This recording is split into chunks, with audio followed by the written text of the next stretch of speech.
quiero compartir con ustedes, antes de pasar al texto clave de la enseñanza, una palabra de Jesús acá en el Evangelio según el apóstol Juan.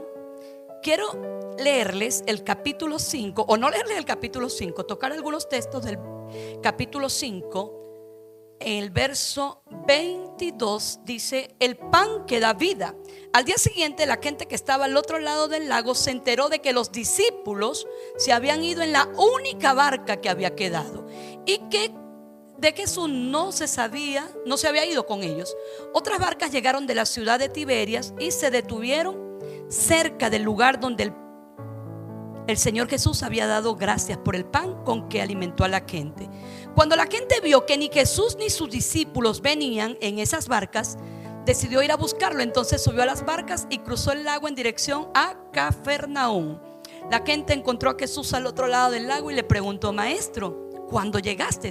Jesús respondió: francamente ustedes me buscan porque comieron hasta quedar satisfechos y no por haber entendido los milagros que hice. No se preocupen tanto por la comida que se acaban, sino por la comida que dura y que da vida eterna. Esa es la comida que yo, el Hijo del Hombre, les daré, y ya Dios mi Padre les ha mostrado que yo tengo autoridad. Quiero hacer corta esta historia porque es una historia bastante amplia que necesitaríamos mínimo 2-3 horas para explicar este capítulo. Pero en esos versículos, ¿qué es lo que Jesús está hablando con ellos? O sea, ellos estaban todos detrás, era de los milagros, ¿verdad? Estaban detrás inclusive de la comida. Por eso es que Él habla acerca de que Él es el pan de vida. Cuando nosotros nos vamos también al momento de del ayuno de Jesús, de esos 40 días, hay una palabra también que Jesús hace referencia acerca del pan, y habla acerca de que cuando Jesús es tentado en su primer momento, le responde a Satanás: no solamente de pan vivirá el hombre, sino de toda palabra que sale de la boca del Señor. ¿Qué es lo que Jesús está enseñándoles aquí? Que ellos ninguno habían entendido su palabra. Ellos ninguno realmente estaban atentos a la palabra. Ellos lo que estaban eran buscando algo que saciara, no su ser, sino que saciara su alma en el instante, inclusive que llenara también sus estómagos. Ahora, cuando Él dice en el verso 28, la gente les preguntó: ¿qué es lo que Dios quiere que hagamos? Jesús respondió: lo único que Dios quiere es que crean en mí, que yo soy a quien Él envió. ¿Qué era lo único que quería entonces que hicieran? Que creyeran en Él. ¿Cuántos creen en el Señor?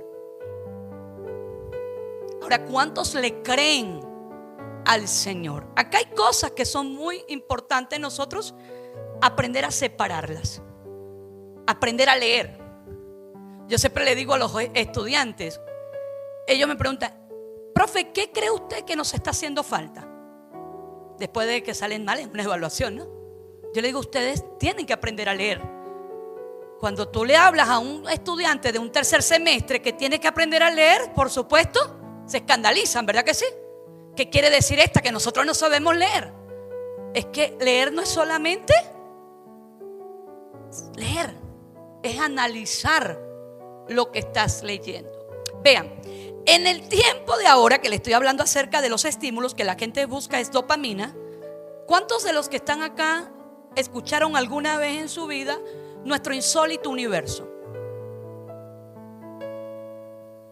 ¿Qué tal les parecía esa dosis? Es una dosis realmente excelente. De hecho, se las recomiendo. En Radio Corazón 106.5 ellos pasan en algunos fragmentos de sus programaciones Nuestro Insólito Universo. ¿Qué es lo que muestra Nuestro Insólito Universo? Primero, la capacidad lectora que tiene quien está dando esa dosis, la capacidad lectora, porque no solamente lee para sí, interpreta, y que el que lo escucha, que también aprende a escuchar, entienda. Esto es lo que Jesús mismo le está diciendo. O sea, ustedes no necesitan estímulos solamente de la comida que ustedes van a comer, de los milagros que ustedes están observando, de la algarabía que ustedes están sintiendo, sino que ustedes realmente crean en mí. Por eso cuando yo escuchaba Nuestro Insólito Universo, yo era una niña de 4 o 5 años y lo recuerdo. A mí hay alguien que me dice, ¿usted tiene recuerdos? Mire, yo tengo recuerdos de cuando tenía 2 años. ¿Sabe que hay gente que bloquea los recuerdos? Y hay gente que al bloquear los recuerdos pretende que eso no sucedió. Y les pongo un ejemplo, como ella que es viuda, que tiene 1 año de viuda. Si ella agarra y dice, yo me imagino es que mi esposo está de viaje y que un día llegará, ¿será que va a llegar ese esposo un día? ¿A quién afecta bloquear el recuerdo? ¿A quién le afecta sinceramente? A ella. ¿Por qué la va a afectar a ella? Porque ella va a vivir una ilusión. Y las ilusiones no son buenas siempre. La ilusión pudiéramos también hoy hablarla como ese deseo nosotros de ver algo. Pero hay algo que nosotros no podemos hacer ver tampoco, y es que las realidades no se transforman desde el pasado, sino que las transformamos desde el presente. Y yo puedo tener una ilusión desde mi presente, cambiar mi perspectiva de vida desde acá, pero no desde atrás. O sea que por muchas ganas que esta mujer tenga de que su marido llegue de ese viaje, no va a llegar. Suena duro, ¿verdad que sí? Sobre todo para las emociones y los sentimientos de nosotros los hombres. Por eso es que Jesús les dice allí una palabra que es con la que vamos a continuar.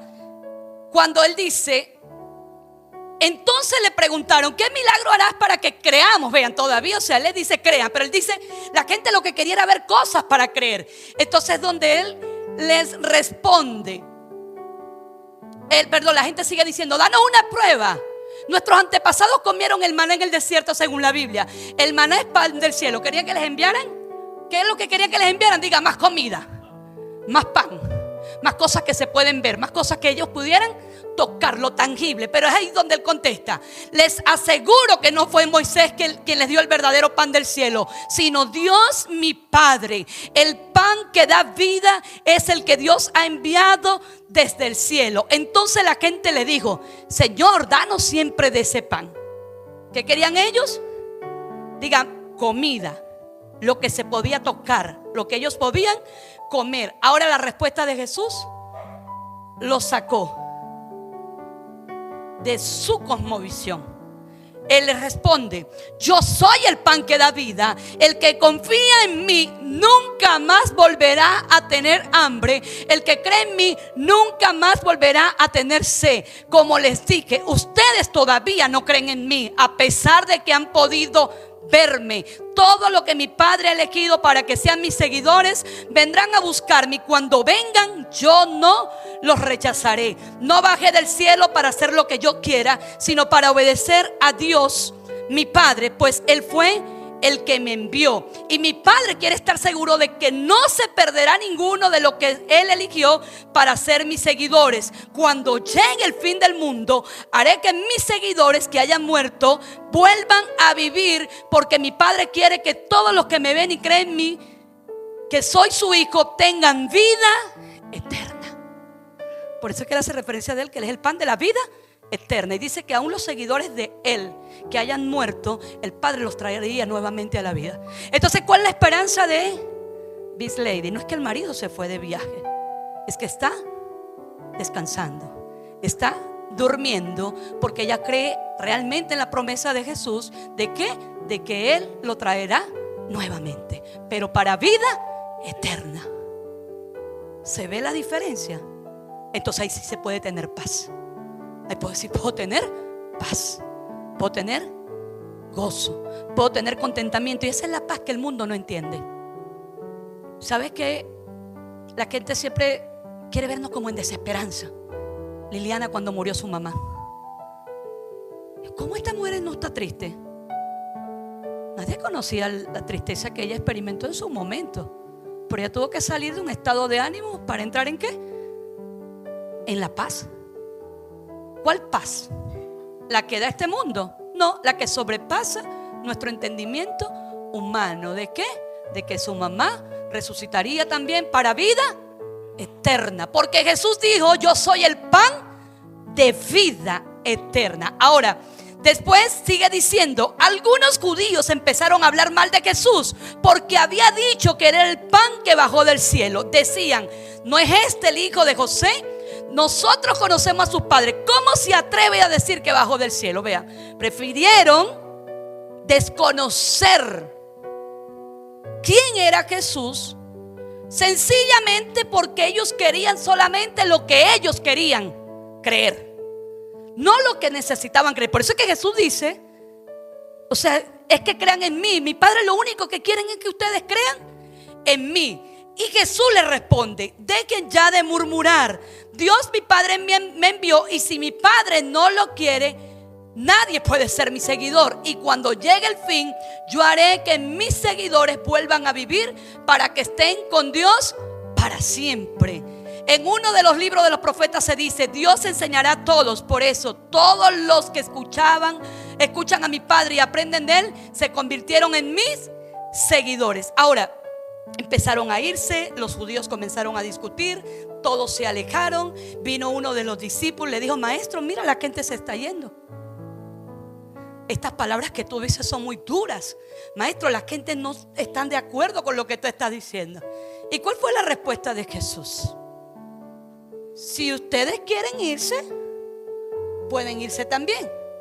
O sea, Él no iba a negar quién era Él, ni mucho menos para qué había sido enviado Él, ni tampoco la promesa de la resurrección para vida eterna. Entonces le dice, si ustedes quieren irse, pueden irse también. Ahora, ¿cuál fue la respuesta de uno de los hombres de Jesús? ¿A dónde iremos, Señor? Si solamente tú tienes palabra de vida eterna. ¿Cuántos pueden tener esa certeza que la palabra que Dios ha hablado en nuestras vidas es eterna? Y no solamente es palabra, es vida que le trae a nuestra mente un estado de transformación de pensamiento y de conciencia de que nosotros no estamos solos, de que Él está con nosotros, del mismo Jesús, del modelo de Jesús en nuestras vidas, cuando oraba y decía, Padre, yo sé que tú me escuchas. Pero cuántas veces nosotros, yo creo que Dios ni me escucha ya, porque se viven en sentimientos, no en convicción de fe. Dios te escucha, siempre te va a escuchar. Y aquí voy a la palabra que el Señor me ministró para hoy, para esta casa. Por eso quiero dejar este antecedente, para colocar un precedente. Y es que el que se fue ya no viene solo, viene acompañado. La Biblia nos relata a nosotros un episodio también en el Evangelio según Mateo, en el capítulo 13, acerca de una enseñanza que da Jesús acerca del espíritu inmundo que vuelve. Dice que cuando la casa está limpia, vienen 7 espíritus peores con el que ya estaba allí, que había salido, y habitan esa casa. Y está hablando es de la situación de ese ser humano que pasó a ser peor que el anterior. Les pongo este ejemplo. Cuando habla de casa, está hablando de ¿qué? De vidas, personas, porque nosotros somos una casa. Y nuestra casa tiene diferentes compartimentos, diferentes. Yo hace años leí un libro que hablaba acerca de los cerdos en la sala. Pero en ese libro, cuando yo leía el libro, me llevaba a mí a muchísimas metáforas que había escuchado durante años ya en mi vida, e inclusive parábolas que Jesús también había enseñado cuando decía, el reino de los cielos es semejante a, y hacía referencia en una de los fragmentos de ese libro, de que muchas personas tenemos a Dios en la sala, pero al diablo en la alcoba o en la recámara más importante de nuestra casa. Vean, y a mí me gusta hablar por experiencias también. porque de repente usted se puede identificar con algo de esto. Cuando nosotros comenzamos a caminar con el Señor, podemos decir que es cuando la casa comienza a estar limpia. Porque antes la casa de nosotros aceptar a Cristo estaba ocupada por muchísimas cosas, incluyendo por multitudes de demonios que operaban en nuestra mente, haciéndonos cada día ser las personas más miserables de nuestras vidas, a tal punto de creer que nosotros no estábamos mal, que mal estaban los otros, sino que yo estoy bien, el otro es el que está mal. Comienzo a caminar con el Señor y en ese momento de empezar a caminar con el Señor, como que la casa se comienza a ver bonita, ¿verdad? Por fuera. El porche estaba chévere, había un bombillo en ese porche alumbrando de una manera perfecta. Por dentro, pues algunas habitaciones de adentro ya también estaban bien, ya estaban libres de cigarrillo, que fumaba demasiado. Estaban libres ya de alcohol porque era una consumidora alcohólica, no anónima, porque yo soy muy bocona. A mí no me gusta tener muchos secretos. No quiere decir que no tenga una vida privada. Claro que la tengo. Pero yo soy una persona que me gusta hablar mis cosas, porque creo que de esa forma puedo ayudar a mucha gente, ¿vale? Que creen que ellos son los únicos que pasan por situaciones como esa. Pero habían cosas en mi vida que ya no estaban, pero habían otras que sí estaban. Y una de ellas era: la alcoba estaba ocupada no sencillamente porque había querido limpiar completamente la casa. Mi alcoba todavía seguía ocupada por la pornografía. Y es tremendo que decimos nosotros, ¿cómo a una pastora se le ocurre decir que ella veía pornografía? Sí. Porque nosotros los seres humanos, cuando no rendimos completamente nuestra vida a Cristo, yo puedo tener por fuera en algunas habitaciones algo que la gente pueda ver, pero en la alcoba principal, que es donde yo cierro la puerta, que nadie entra, ahí estaba la pornografía. Y por supuesto la pornografía no viene sola. Ella llega con la masturbación, ella llega con lujuria, pensamientos recurrentes, incesantes de fantasías sexuales, laxivia, cosas horribles que yo misma no entendía muchas veces. Yo decía: Dios mío, ¿cómo es posible que yo estoy en pleno servicio y estoy viéndole las nalgas a alguien, o estoy observando cómo le queda el pantalón de frente a un hombre? Claro. Los cuartos no estaban todos ocupados por el Señor. Habían algunas habitaciones que yo le había dejado al Señor, como que la visita, ¿saben? ¿No? Por eso ahí donde decimos, cuando hay gente que dice: denle la bienvenida al Espíritu Santo. El Espíritu Santo tiene que vivir dentro de nosotros para cambiarnos, porque Él es el que nos va a transformar. Por eso cuando nosotros vemos un escándalo, Dios mío, que la gente dice: por eso es que yo no soy cristiano, por eso es que yo prefiero no ser cristiano. Como por ejemplo noticias de una pastora que se metió a vivir con la líder de alabanza. ¿Y cómo es esto? ¿Cómo se come esto? Porque las puertas de su alcoba principal no estaban cerradas a la maldad, sino que estaban abiertas al pecado. Y aquí entra nuevamente la gente que dice: no, pero es que eso no pasó. Esos que viven bloqueando pensamientos, esos que viven con remordimiento, esos que viven siempre pensando: ay, yo le pido perdón al Señor. No es para nosotros poder tener verdaderamente un corazón limpio. Necesitamos entender que cuando la casa está limpia, tenemos que ocuparla ya. No es tenerla desocupada, no, la casa está limpia. Yo ahorita no me congrego porque yo no tengo tiempo. Yo no oro porque yo no sé qué orar. Yo no ayuno porque es que el estómago a mí no me permite ayunar. Yo no diezmo porque a mí el diezmo es del pasado. Yo no ofrendo porque eso tiene que salir de mi corazón. ¿Cuándo va a salir de un corazón que está contaminado darle algo a Dios? Jamás. Porque al contrario, nuestro corazón, dice la Biblia, que es más engañosa que todas las cosas. Por eso es que cuando la Biblia hace mención de que el postrer estado viene a ser peor, claro que es peor, porque ¿sabe qué es lo único que vamos a tener? Apariencia. Por eso es que a la gente le cuesta verdaderamente sentirse libre. Porque, mire, yo esta semana conversando con varias personas que no son de aquí, la mayoría son seguidores de las redes, dicen gracias porque su testimonio, oye, ayudó al mío. A mí nadie me había hablado de eso.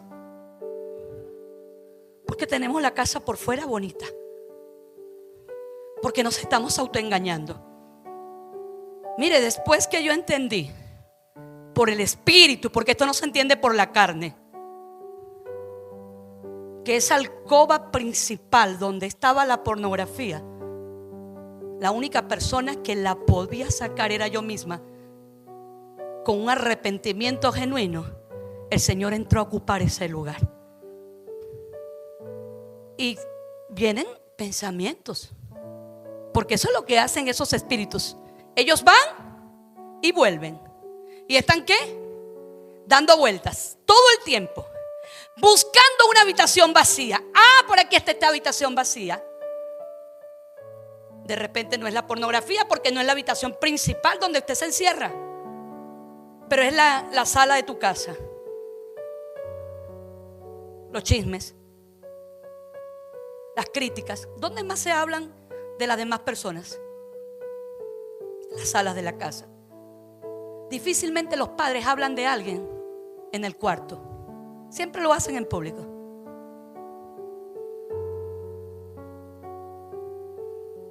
Difícilmente nosotros utilizamos la habitación para hacer cosas como esa.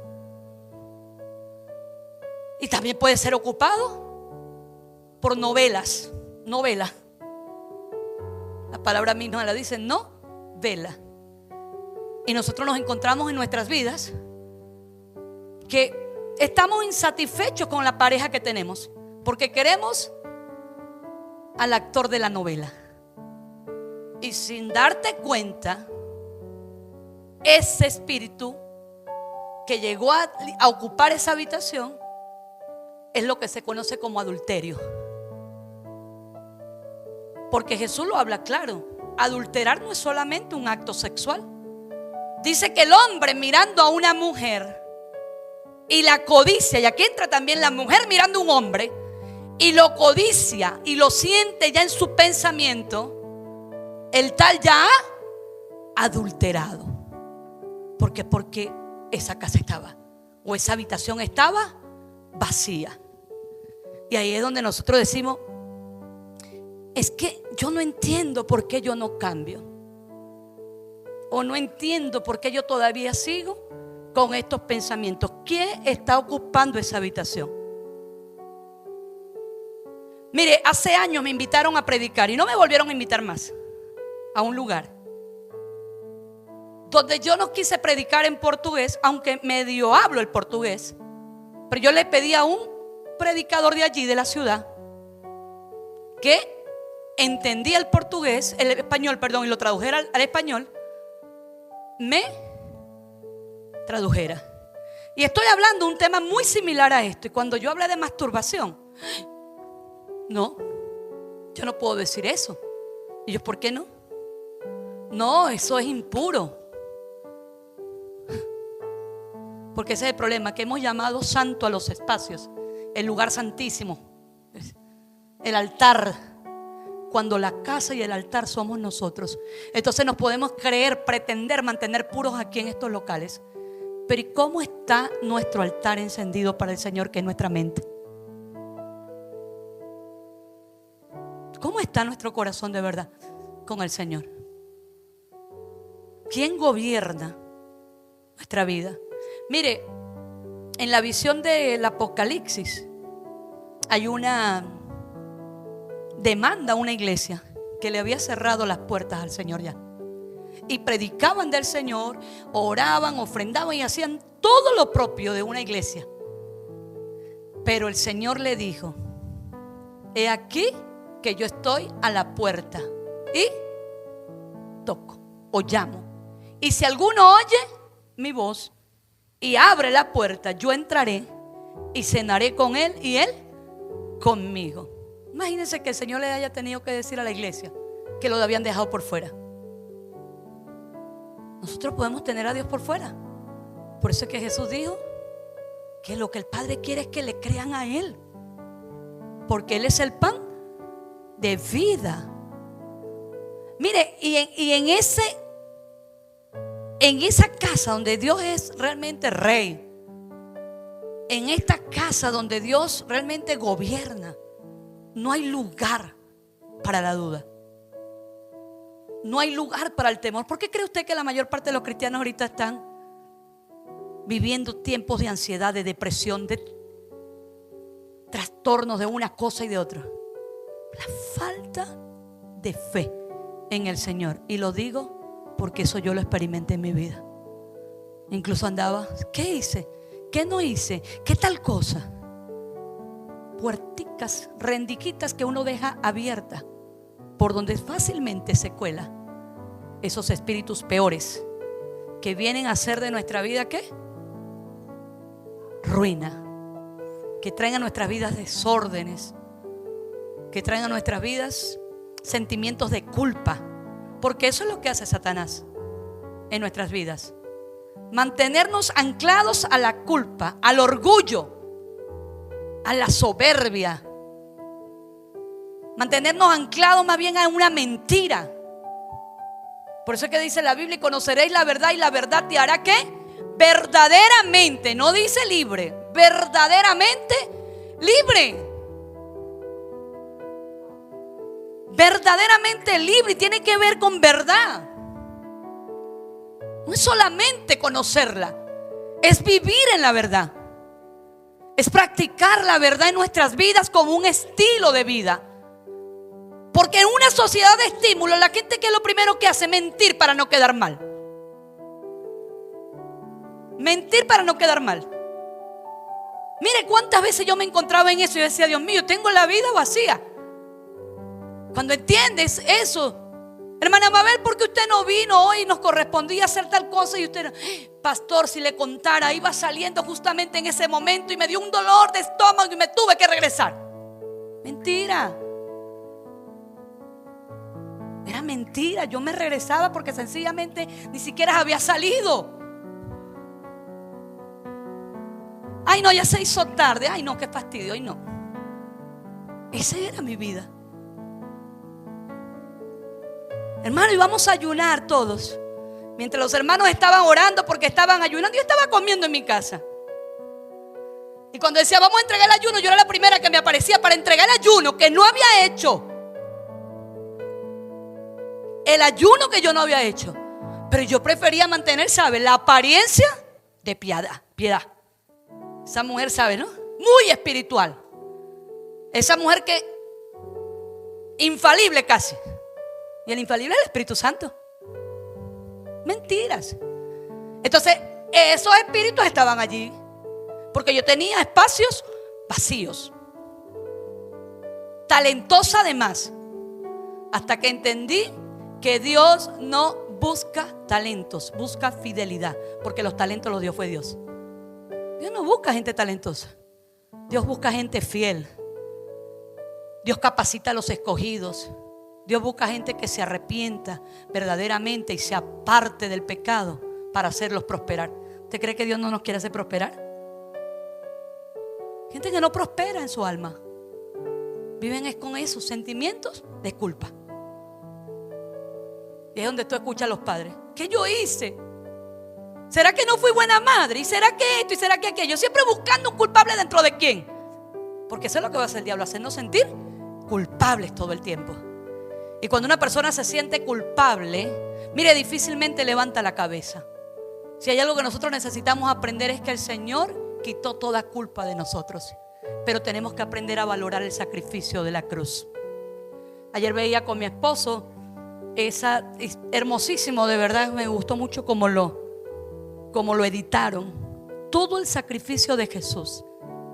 A veces la gente se le olvida, o a nosotros se nos olvida todo lo que Jesús padeció. Y hay gente que dice la salvación es gratis.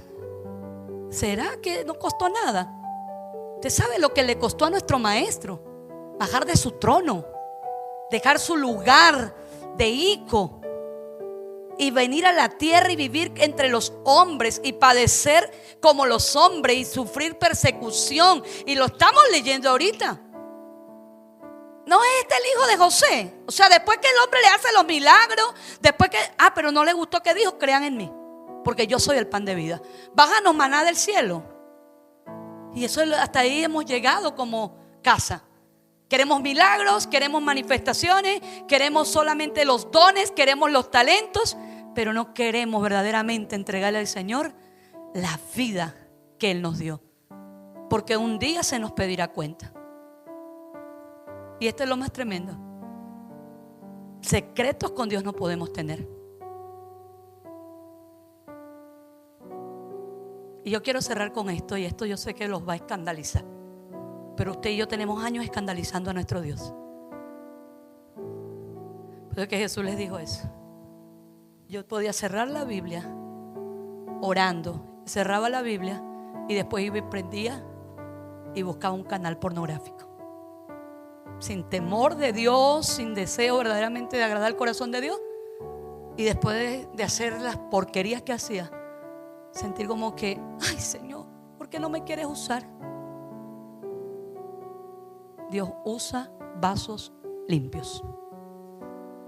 Dios quiere que nosotros nos vaciemos de toda la inmundicia para llenarnos. Por eso es que la gente está muy vacía, muy incompleta. Cristianos vacíos e incompletos. Cristianos envidiosos, rencorosos, criticones. Yo le dije en estos días a mi esposo, estaba viendo una serie. Oye, amor, que esa gente, yo, deje de hablar. Porque a veces nosotros, queriendo según defender la fe, terminamos hundiéndonos también, hablando mal de los otros. Su religión no es mejor que la de nadie si usted todavía tiene la casa sucia. Porque la verdadera religión, dice la palabra, es atender a las viudas y socorrer a los huérfanos. Y muchas veces se nos olvida hasta atender a una viuda.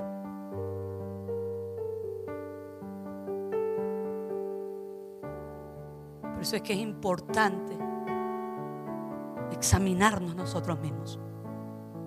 El que se examina a sí mismo cambia su vida. Yo tuve que encontrarme con mi gran verdad, examinarme y saber por qué yo venía haciendo todo este tipo de cosas. Vengo de una familia incestuosa, vengo de una familia de abusos, repitiendo patrones. ¿Cómo es que soy cristiana y voy a seguir repitiendo los patrones de mi familia? Yo tengo una nueva identidad ahora en Cristo. Entonces la familia que yo tengo es la familia de la fe, y es santa y está limpia. Y no me enfoco si el hermano peca o no peca. Estoy hablando de la familia de la fe. Y aprendí entonces que la familia que Dios me dio, yo voy a modelarla a la imagen de Cristo, siendo el ejemplo. Alguien tiene que ser un ejemplo en su casa.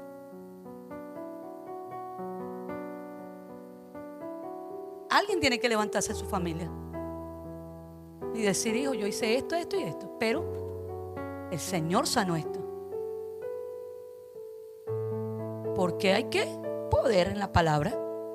Él es el pan de vida, y el que lo come a Él jamás tendrá hambre, y el que bebe de Él jamás tendrá sed. Que su Santo Espíritu nos convenza de esto, en el nombre del Señor. Póngase de pie. Vamos a darle gracias al Señor por su palabra. Su palabra es verdad. Diga, la verdad cuando llega, la mentira se expone. Eso es tremendo, ¿verdad? Hay quienes pretenden seguir ocultando la verdad. Cuando usted habla la verdad, usted es libre. Yo no sé qué usted tiene que hacer, pero yo tuve que hacer fue un día agarrar y sacar todos esos canales de pornografía que yo tenía en mi casa. Tuve que agarrar y cambiar todas las redes sociales que yo seguía. Tuve que cambiar inclusive hasta de correo. Mire, hice tantas cosas que tenía que hacer yo. No tenía que esperar que viniera alguien a hacerla. Tuve que comenzar a bloquear un poco de gente.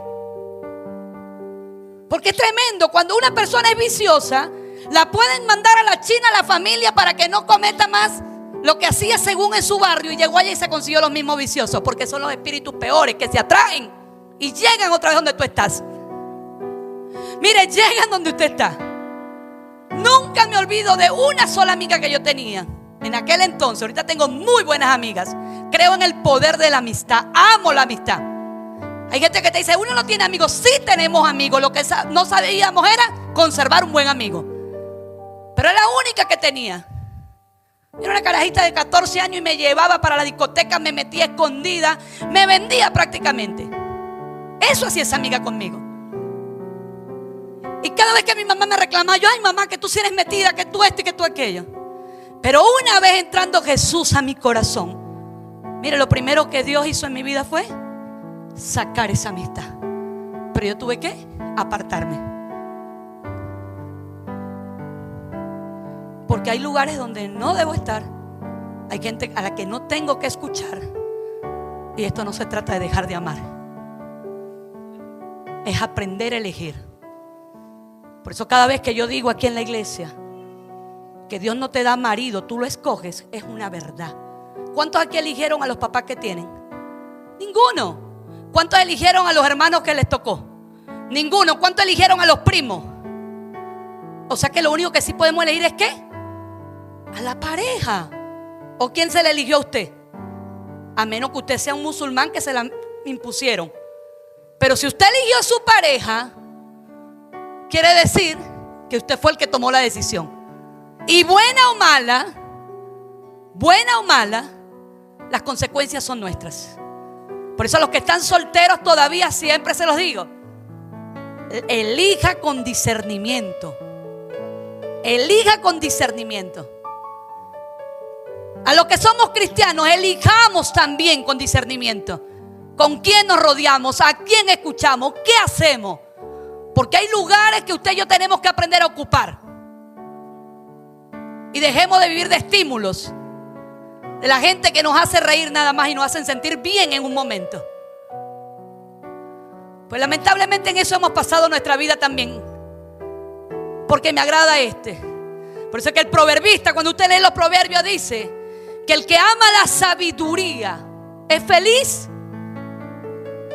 Y dice también que cuando tú corriges a un sabio, te ama más. Pero cuando usted corrige a un necio, te va a odiar más. Entonces elija inclusive hasta quién usted va a corregir. Cuando la pasamos por la vida buscando corregir y corregir. A los hijos hay que corregirlos, claro que sí. Aquí estoy hablando de amigos. Y los hijos no son nuestros amigos. Para aquellos que tienen la teoría que mi hijo es mi mejor amigo. ¿Quién dijo que una madre tiene un hijo de mejor amigo para hablar mal del padre? Hay madres que tienen a los hijos como sus consejeros, según su confidente. Yo te lo cuento a ti porque no quiero contárselo a más nadie. Es preferible buscar un psicoterapeuta, chicos. Es preferible que decirle al hijo, porque lo que estamos envenenando es el corazón de nuestros hijos. ¿Sabe qué va a pasar? Que ese hijo va a deshonrar a ese padre o a esa madre. Y un hijo que deshonra a padre y a madre no tiene larga vida en la tierra, ni le va a ir bien tampoco. Por eso es que en esta mañana hay palabras que son duras. Claro que son duras, pero traen transformación a nuestras vidas. Y lo que me transforma, me empodera con el Espíritu Santo. Porque esa es la verdadera transformación. El poder del Espíritu Santo en nuestras vidas. Que esta semana y todo el tiempo que Dios nos permita vivir en la vida, dejemos de estar ocupando las habitaciones de nuestra casa con cosas que verdaderamente no producen vida y comencemos a ocuparla con todo aquello que es bueno, como dijo el apóstol Pablo a los filipenses: en todo lo bueno, en todo lo de buen nombre, si hay virtud alguna, en eso dedícate a pensar. Creámosle al Señor. Dios quiere que nosotros le creamos. Y quien le cree a Dios tiene paz. Quien le cree a Dios tiene vida. Quien le cree a Dios prospera.